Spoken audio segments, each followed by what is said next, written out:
Bonjour André Gandillon, vous êtes rédacteur en chef de la revue Militant. Aujourd'hui, un entretien pour la revue qui a pour sujet l'Occident. Les mots Occident, occidentaux reviennent régulièrement dans les propos des médias. La France est un pays occidental, elle fait partie du monde occidental, et pourtant, lorsque nous voyons comment évoluent les pays occidentaux, nous pouvons nous demander, nous poser, cette dénomination a-t-il encore un rapport avec cette appellation d'Occident européen qui désignerait les États de la partie ouest du continent européen?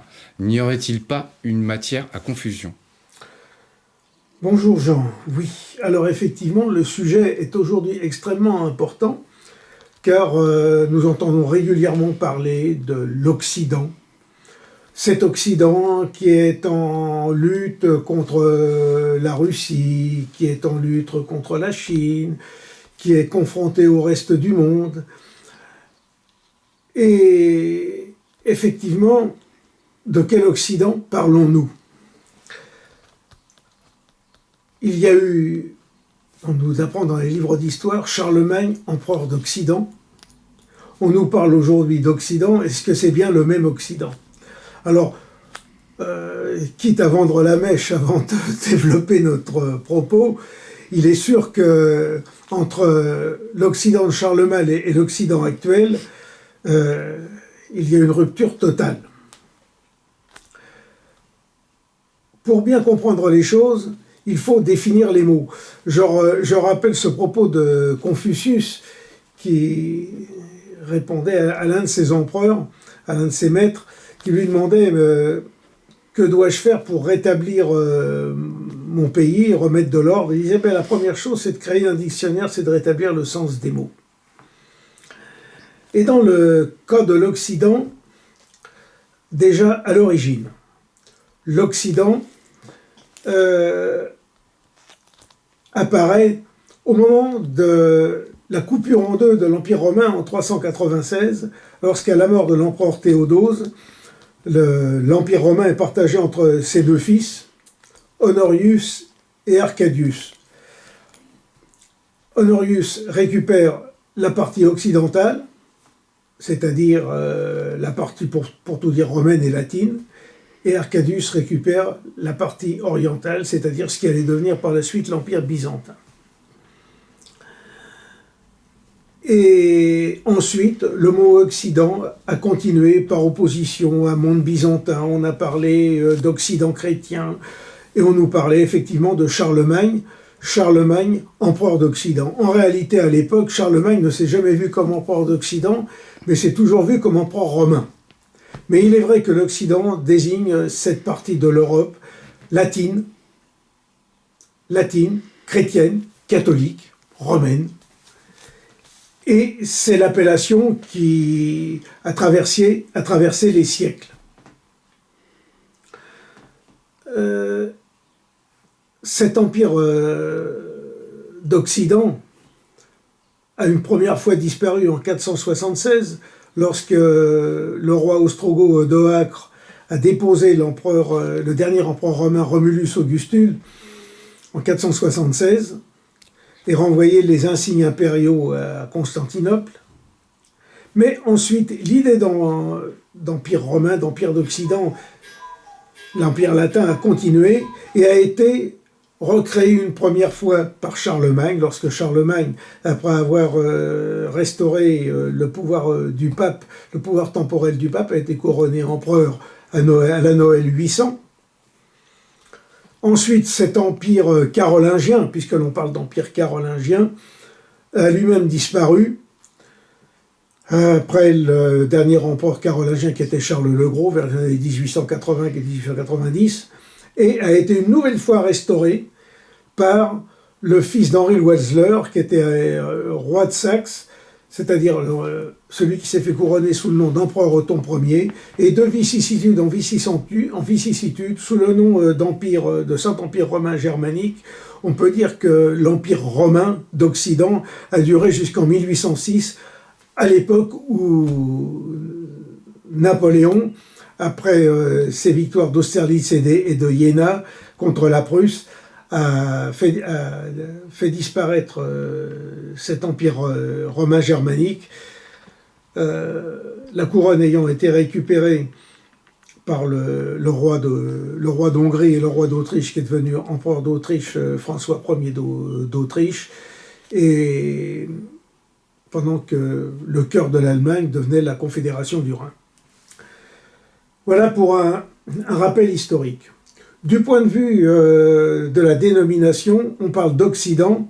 C'est un mot utilisé en France qui représente les terres où le soleil se couche. Si vous prenez le livre connu de Oswald Spengler, Le déclin de l'Occident, l'Occident chez lui c'est Abendlandes, c'est-à-dire le pays du soir. Nous, on pourrait utiliser le même un terme équivalent en parlant de Ponant. Le Ponant, mais on n'en parle pas, on parle surtout d'Occident. Ces rappels terminologiques étant faits, pour définir une ère de civilisation, il faut d'abord connaître quelle est l'âme qui l'anime. L'âme qui l'anime, c'est-à-dire sa composante spirituelle. Étant donné que dans toute civilisation, il y a 3 niveaux, disons, de compréhension, d'analyse. Vous avez le niveau spirituel, qui est ce souffle de vie qui apporte la vie à l'ensemble civilisationnel concerné. Vous avez ensuite le niveau intellectuel, qui lui permet d'expliciter, de développer dans le courant de l'existence ce souffle spirituel, en quelque sorte de le mettre en forme dans la vie temporelle. Et vous avez le 3e élément qui découle des 2 premiers, qui est l'élément matériel, qui transforme la puissance, la force spirituelle en puissance matérielle sur le terrain, dans le cadre de la vie, dans le cadre de l'existence, dans le cadre de l'existence temporelle. Et lorsque l'on regarde cette notion d'Occident traditionnelle, telle que nous la comprenons, que nous pouvons plus justement appeler le monde carolingien. Et je vais revenir pourquoi je parle de monde carolingien. Lorsque nous voulons définir donc cette ère de civilisation, eh bien nous nous rendons compte que sa composante spirituelle, c'est tout simplement le christianisme, sous sa forme de catholicisme romain, nourri de la civilisation hellénique et de la civilisation romaine. Autrement dit, si nous voulons définir cet Occident, qui est cette Europe carolingienne, eh bien, nous devons la définir en tant que monde chrétien, monde catholique romain, héritier de la civilisation antique gréco-latine.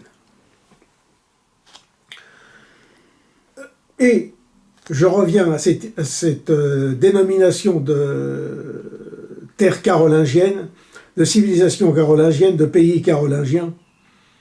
Lorsque Charlemagne a reconstitué sous son autorité l'Empire romain, que l'on a appelé ensuite l'Empire d'Occident,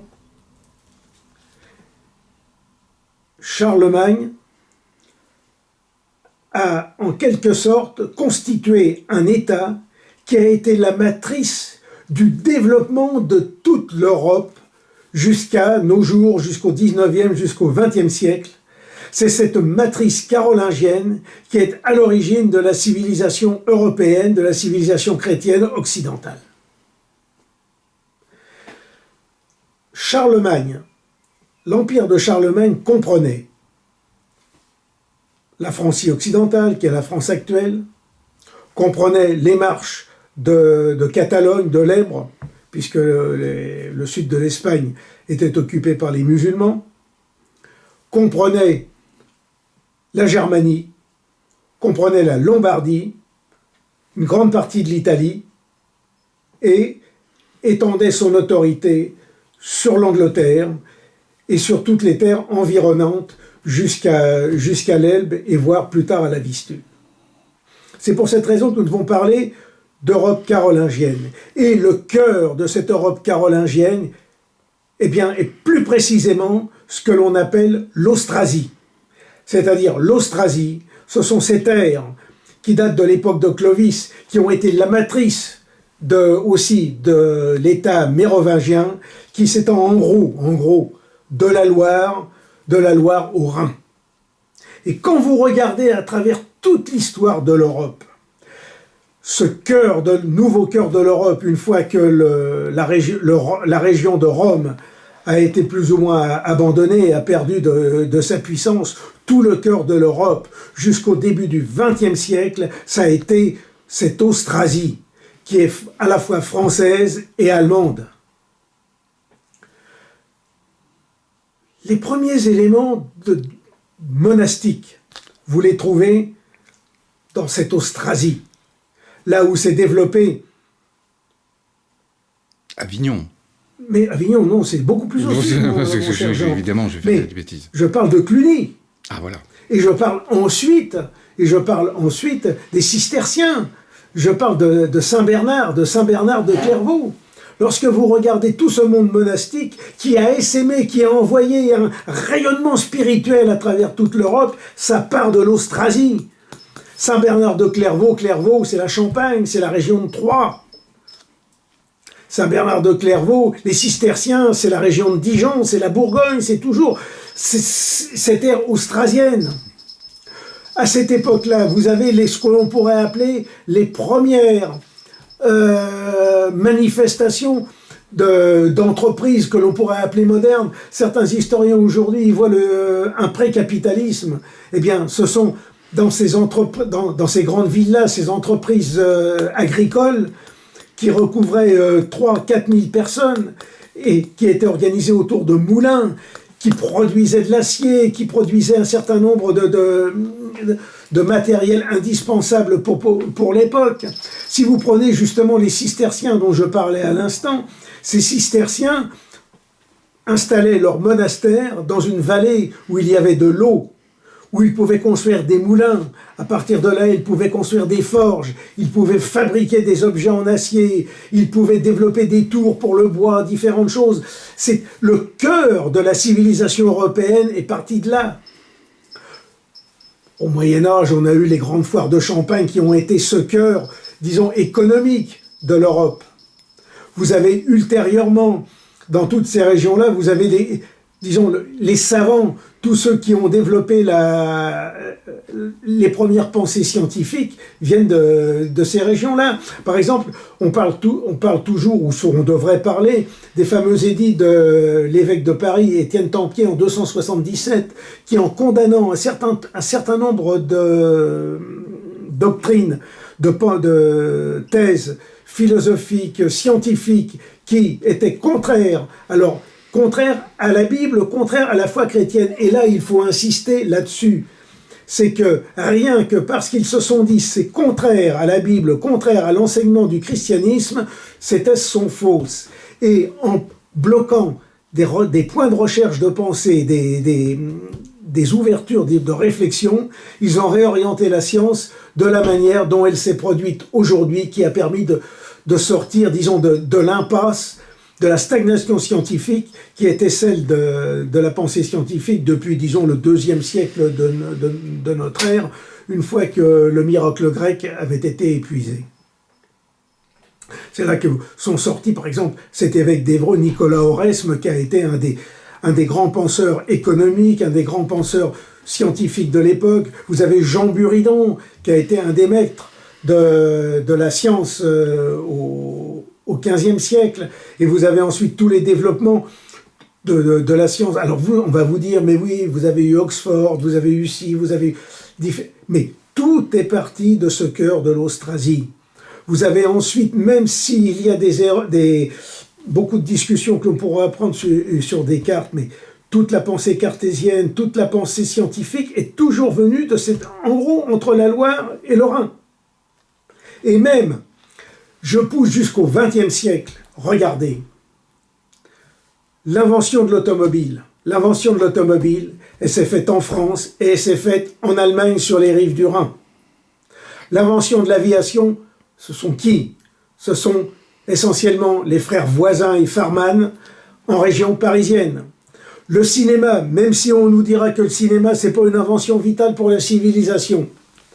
La civilisation, là, le cinéma, ce sont les frères Lumière. La science moderne, la chimie moderne, c'est Lavoisier, c'est encore en France.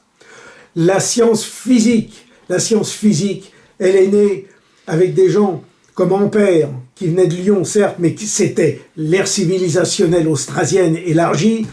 Vous avez tous ces penseurs, tous ces scientifiques allemands, tout est né de là.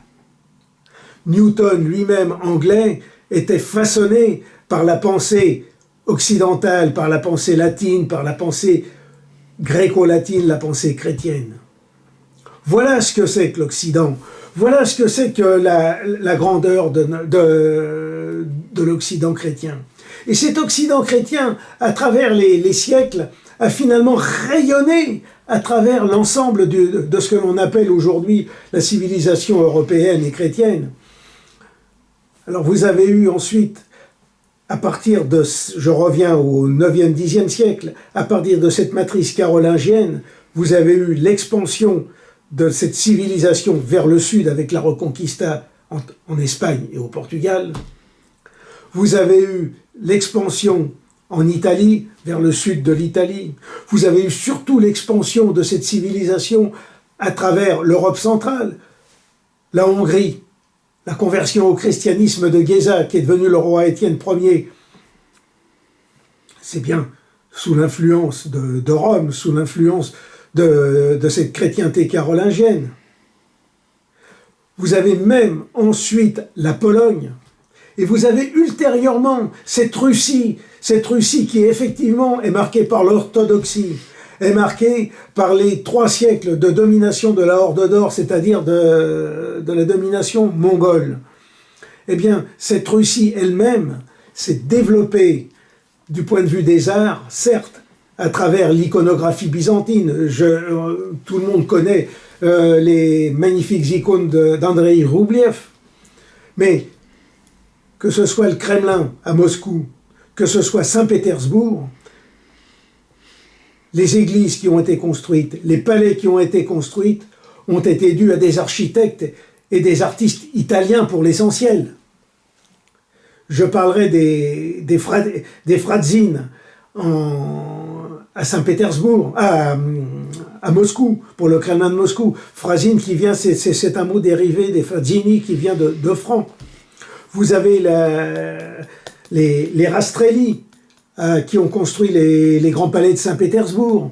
Vous avez des gens comme Marco Ruffo, vous avez Solari, vous avez Aloysius de Milan qui ont permis à cette Russie justement de se développer et de se rattacher à la matrice occidentale.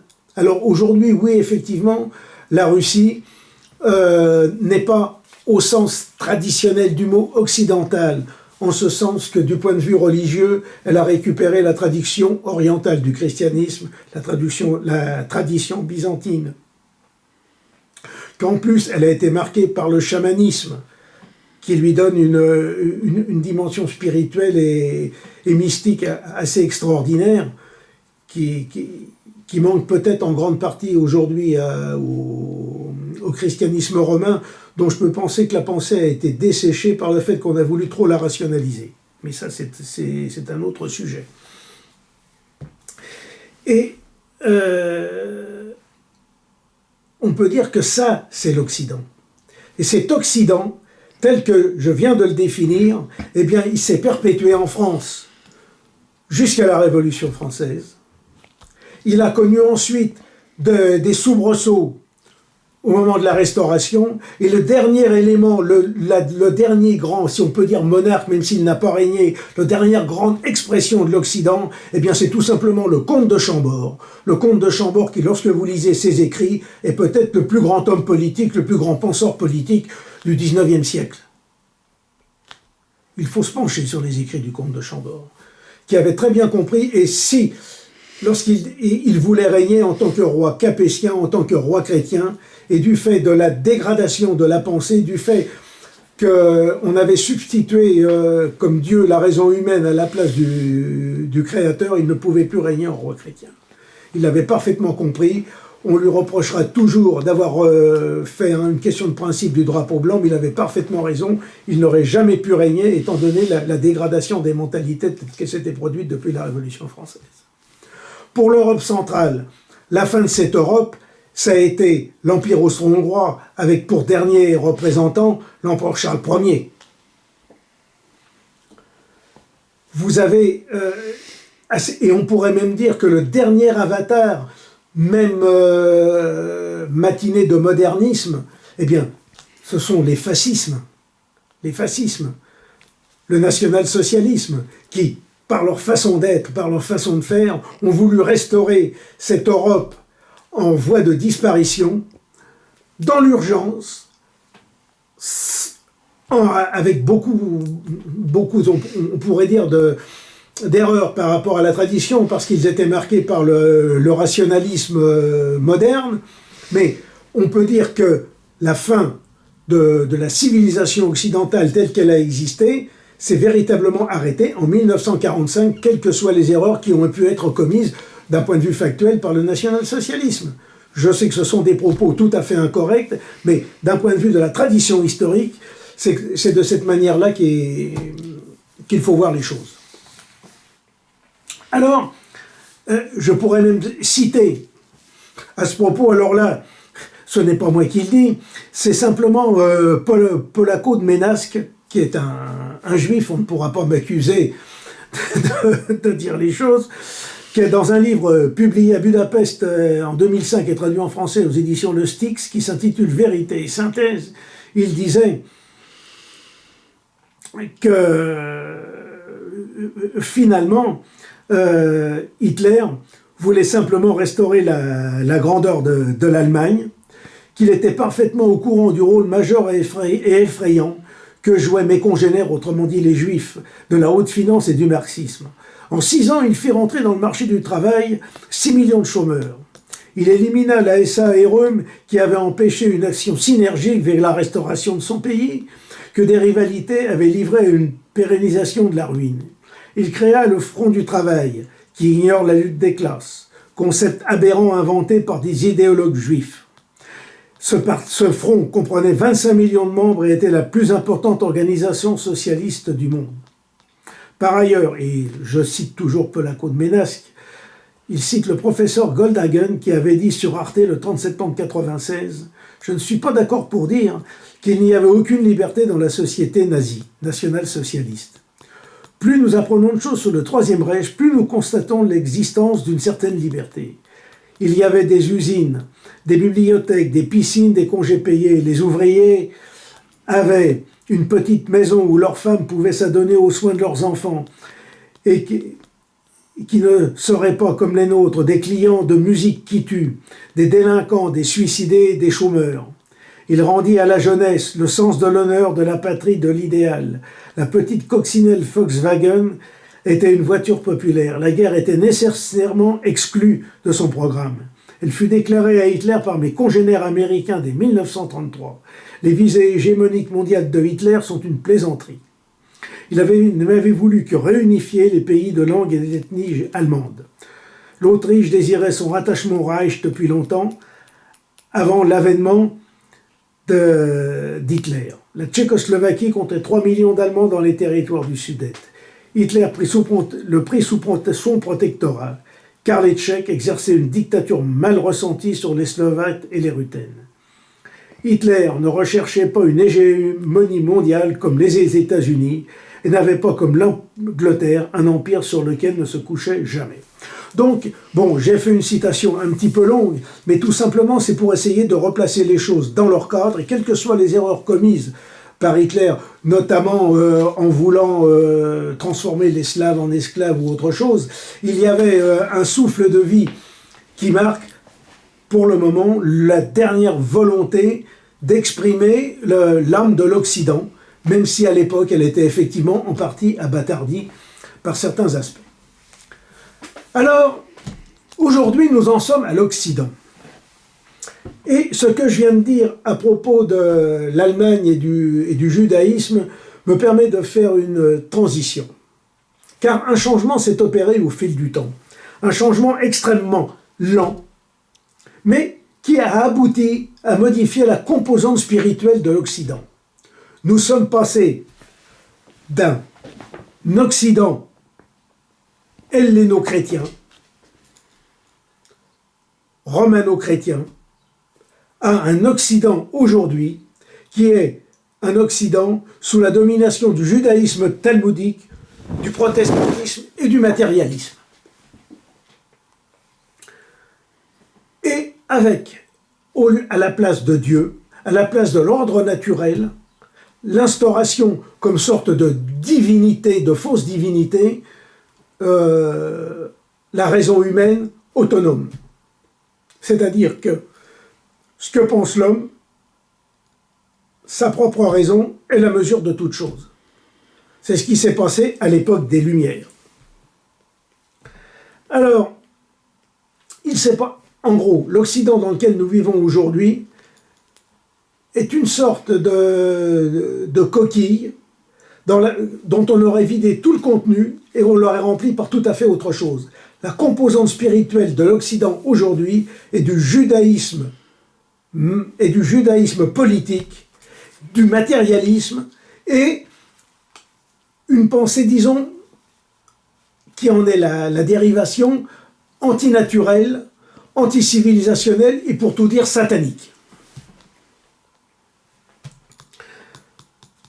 On pourrait dire que, là encore, l'origine de ce problème vient des protestants. Et là, je vais citer, là encore une fois, quelqu'un qui ne pourra pas être accusé d'antisémitisme. Il s'agit de Bernard Lazare. Dans son livre « L'antisémitisme, son histoire et ses causes », au chapitre 6. Je cite, la tempête à propos du protestantisme, la tempête que chacun prévoyait fondit sur l'Église. Luther publia à Wittenberg ses 95 thèses, et le catholicisme n'eut pas seulement à défendre la condition de ses prêtres, il fallut qu'il combattût pour ses dogmes essentiels. Un instant, les théologiens oublièrent les Juifs. Ils oublièrent même que le mouvement qui se propageait prenait ses racines aux sources hébraïques. Cependant, la réforme en Allemagne, comme en Angleterre, fut l'un de ces moments où le christianisme se retrempa aux sources juives. C'est l'esprit juif qui triompha avec le protestantisme. La réforme fut par certains côtés un retour au vieil ébionisme des Georges évangéliques.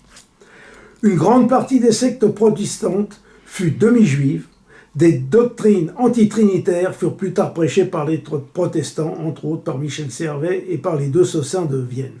En Transylvanie même, l'antitrinitarisme avait fleuri dès le XVIe siècle. Effectivement, nous avons aujourd'hui la secte des unitariens en Transylvanie. Bon. Voilà. Donc, il est extrêmement clair que le développement du protestantisme, à partir duquel est arrivée la libre pensée moderne, a eu une origine juive. Donc, c'est un renversement de la composante spirituelle qui s'était installée depuis la fin de l'Antiquité en Europe et qui avait produit des gens extraordinaires comme saint Thomas d'Aquin ou saint Albert le Grand, par exemple. Et on peut dire une chose, c'est que le protestantisme, en instaurant le libre examen, a ouvert la voie à l'autonomie de la raison, à l'autonomie de la personne, qui pouvait se placer au centre du monde sans avoir besoin de se présenter, de se soumettre à une quelconque autorité qui lui soit supérieure. Alors vous avez des pierres miliaires dans cette affaire, vous avez Descartes.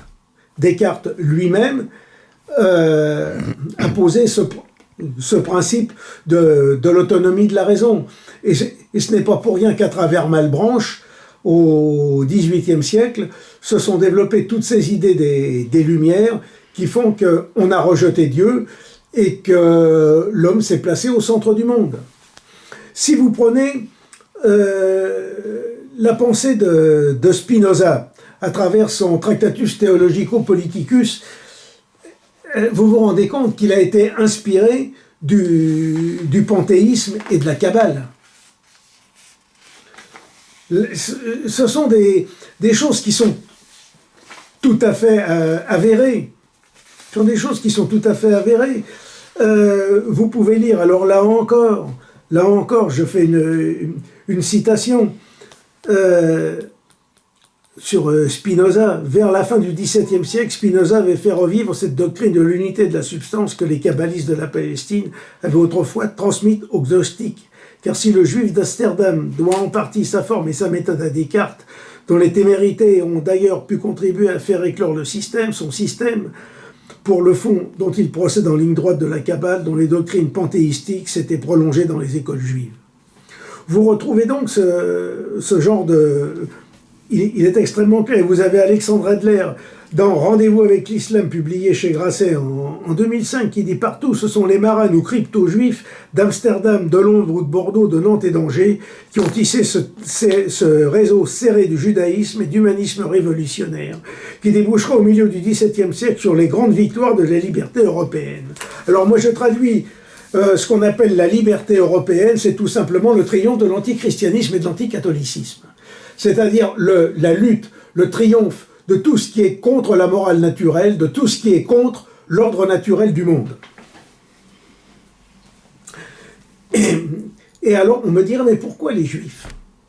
Mais la pensée juive crée une maïeutique, une certaine façon d'analyser les événements, d'analyser les pensées, qui fait que nécessairement, vous arrivez à développer des systèmes de pensée, d'analyse, de thèses qui n'ont plus rien à voir avec les nôtres. Il suffit de lire un livre comme L'Hébreu, une philosophie de Shmuel Trigano, qui est paru il y a quelques années, pour comprendre comment l'articulation de la pensée juive à partir de la modification des mots de la langue hébraïque permet de développer une toute autre gymnastique intellectuelle que celle que nous pouvons avoir chez nous et qui produit effectivement un autre monde, une autre façon d'analyser les choses.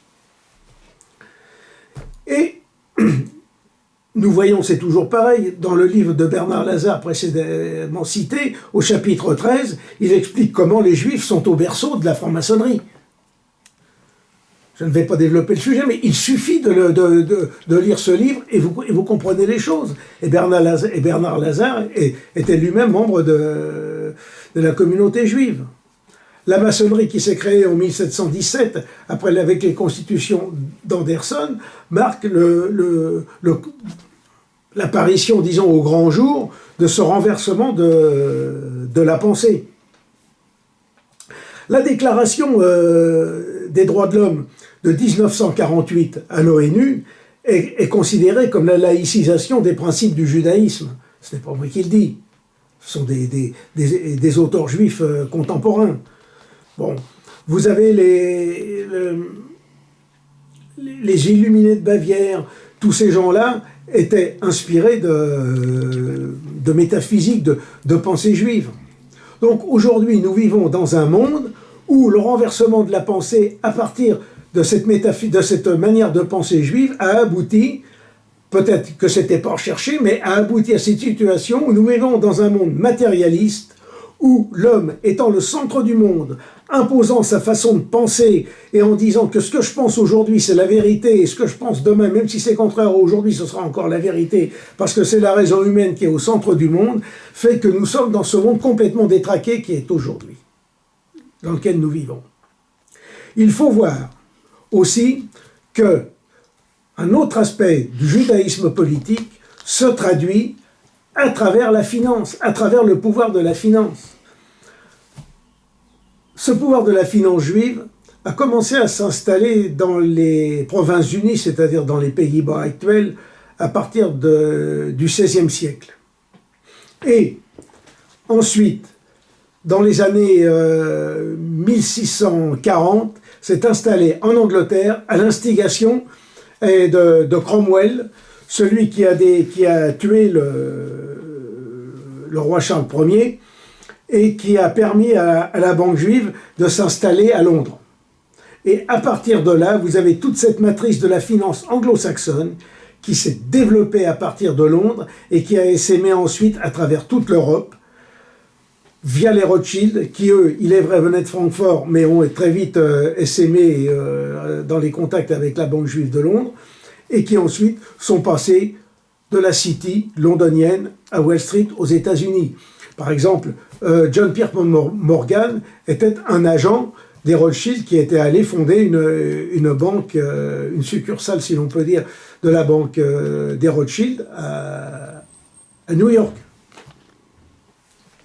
Autrement dit, le monde dans lequel nous vivons aujourd'hui est un monde qui est un monde fondé, disons, sur le judaïsme politique, sur le renversement de la pensée catholique, sur la destruction de la pensée catholique, et qui se traduit matériellement par l'inversion des valeurs et par le développement de cette forme de satanisme qui est l'idéologie woke, qui est l'idéologie LGBT, et nous ne pouvons pas décemment aujourd'hui, nous autres, héritiers de la civilisation gréco-romaine christianisée, nous ne pouvons pas nous revendiquer, nous autres, des Occidentaux.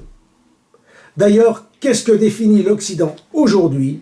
Ça définit les mondes qui sont soumis au pouvoir américain, au pouvoir de Washington, c'est-à-dire, autrement dit, à la finance de Washington, au cercle de pensée installé d'abord en Angleterre, mais aussi aux États-Unis, comme la Round Table, comme la Société Fabienne, avec tous les dérivés qu'il y a aujourd'hui, tous les groupements du genre Bilderberg, et qui font que nous sommes aujourd'hui, nous, peuple européen, peuple de civilisation gréco-romaine christianisée, dominés, colonisés par une caste, par un groupe de dirigeants qui sont les ennemis de notre civilisation. Et nous pouvons dire qu'aujourd'hui, l'Europe carolingienne que l'on traduit à tort par Occident, est tout simplement un territoire occupé qui doit se délivrer de cette occupation mentale, de cette occupation spirituelle et à terme, et finalement par conséquent de cette occupation matérielle, pour retrouver le chemin de sa tradition qui a été interrompu factuellement par la révolution de 1789, qui s'est répandue à travers toute l'Europe au cours du XIXe siècle et qui triomphe depuis 1945. Aujourd'hui, le seul élément de cette civilisation chrétienne qui tient encore la route, si l'on peut dire, qui revendique ses origines, eh bien c'est la Russie. Cette Russie qui n'est pas latine, qui n'est pas romaine de religion, mais qui conserve l'essentiel de la civilisation gréco-romaine et du christianisme. Voilà où nous en sommes aujourd'hui. Autrement dit, dire aujourd'hui que nous sommes des Occidentaux, non. L'Occident, d'ailleurs, ne signifie plus rien en termes géographiques, puisqu'on inclut dans l'Occident des pays comme le Japon. Parce que le Japon est une succursale tout simplement de l'axe City-Wall Street, depuis 1945. Les États-Unis. Donc des États-Unis. Nous devons aujourd'hui nous revendiquer d'abord comme des héritiers de l'Empire carolingien. Nous sommes des Carolingiens latins et chrétiens. Voilà comment nous devons nous définir. Mais nous ne sommes absolument pas des Occidentaux. Nous sommes des Européens de tradition carolingienne. Voilà comment nous devons nous définir, et non pas comme des Occidentaux, car le mot occidental aujourd'hui est totalement perverti. Le mot Occident n'existe pas. Le mot Occident aujourd'hui représente celle de la caste qui conduit nos peuples, c'est-à-dire les peuples de l'Europe, de cette matrice qui a développé la civilisation à travers le monde, qui a permis au monde de sortir de la stagnation culturelle, de la stagnation scientifique. Nous sommes aujourd'hui les héritiers de ce monde et nous sommes occupés. Nous devons d'abord nous délivrer de cette occupation pour retrouver nos traditions, pour permettre demain à cette Europe carolingienne de retrouver sa place dans le concert de l'humanité et de participer à ce monde multipolaire qui est en train de se mettre en place. Et je dirais simplement, pour terminer, que alors que les États-Unis, les États-Uniens, et les castes qui sont derrière, le magistère qui les anime, cherche à se maintenir à travers ce qu'on appelle le concept de Thucydide, c'est-à-dire vouloir agresser et abaisser tous ceux qui voudraient lui prendre une part de son pouvoir. Je voudrais dire que plutôt que de vouloir les écraser, les Chinois ont une autre vision de la chose. Ils appellent ça le Tianxia, c'est-à-dire tout sous un même ciel. C'est-à-dire qu'effectivement, aujourd'hui, la planète n'a pas besoin, dans la condition actuelle, de s'entretuer. Tout le monde y perdra. Il suffit de permettre à chacun de coexister. L'existence du monde a toujours été un rapport de coexistence, un rapport de force entre des civilisations plus puissantes que d'autres, des civilisations plus rayonnantes que d'autres. Et la civilisation occidentale doit s'imposer à travers le monde comme elle l'a fait par le passé, par son propre rayonnement, par sa propre puissance, par sa propre grandeur. Et au fond d'elle-même, elle en a toujours les moyens potentiels, à condition qu'elle se délivre de l'occupation mentale, de l'occupation physique, de l'occupation politique dont elle est l'objet, pour reprendre sa place dans le concert des nations et permettre effectivement ce monde multipolaire qui existera à côté de la Chine, à côté de l'Inde, à côté du monde musulman, à côté de l'Afrique, pourquoi pas, qui elle est partagée entre toutes ces différentes influences, entre le monde hindou. Et si le christianisme, comme je le pense, est la vérité du monde, la vérité de la pensée de la civilisation, eh bien à terme le christianisme, tel un rayonnement magnétique, finira par influencer l'ensemble du monde. Et si l'on veut arriver à un gouvernement mondial, à un ordre mondial, nous ne l'obtiendrons pas par la force, mais nous l'obtiendrons par une communauté de pensée, par une communion de pensée, à travers une même vérité puisqu'il n'existe qu'une seule réalité, de même qu'il n'existe qu'une seule physique, il n'existe qu'une seule réalité spirituelle. Et c'est nous, par notre exemple, par notre grandeur et par notre rayonnement, que nous finirons par toucher l'âme des autres peuples, et qu'eux-mêmes, sans rien renier de ce qu'ils sont, sans rien renier de leur grandeur, parviendront, eux, à développer toutes les ressources qu'ils ont en eux, comme le monde gréco-romain a permis en quelque sorte cette assomption de lui-même pour arriver à cet Occident chrétien, à cette grandeur chrétienne que nous avons connue au Moyen-Âge et qui a permis d'atteindre deux apogées. L'apogée du XIIIe siècle, XIVe siècle, l'apogée du XIXe siècle, mais qui marque notre déclin, parce que cet apogée a déjà été marqué par le fait que la pensée chrétienne, le magistère chrétien, était déjà en train d'être subverti par le magistère du matérialisme. Voilà ce que je voulais dire à propos de cette question de querelle d'Occident, d'appellation sur l'Occident. Qu'est-ce que l'Occident? Qu'est-ce que n'est pas l'Occident? Voilà. Très bien. Ben, on peut terminer sur la revue et en fait faire un petit, un état des lieux en concernant notre revue Militant. On a eu des problèmes techniques sérieux. On a perdu un ordinateur, enfin on a cassé l'ordinateur, pour l'instant on essaye de récupérer les données. Donc concrètement, là les abonnés en fait vont devoir s'attendre certainement à un petit retard du prochain numéro. Oui, alors en ce qui concerne la revue Militant, il n'y a pas que l'adversité politique qui nous pose problème, on pourrait dire l'adversité technique. L'adversité technique. Effectivement, nous avons eu des problèmes avec nos dernières vidéos, ce qui fait que depuis plusieurs mois, il n'y a plus de vidéos de Militants. Il y en a une qui était prévue sur l'Asie centrale, qui est actuellement en montage difficile à cause de problèmes techniques. Et les prochains numéros de Militants pourraient connaître un certain nombre de retards, étant donné que nous avons des problèmes d'informatique, des problèmes temporels aussi. Des problèmes temporels qui font que le numéro de juin peut paraître en retard et celui de juillet-août peut-être encore plus. Bon. Mais nous ferons en sorte de tenir le cap, car là où il y a une volonté, là il y a un chemin. Voilà. Et bien sûr, sur ces belles paroles.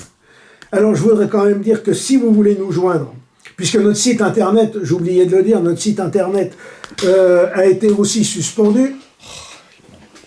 Notre site internet étant suspendu, si vous voulez nous joindre, il ne reste que écrire, parce que nous avons aussi perdu notre boîte postale, à écrire à Militant, La Martinerie, plus loin, Martinerie, M-A-R-T-I-N-E-R-I-E.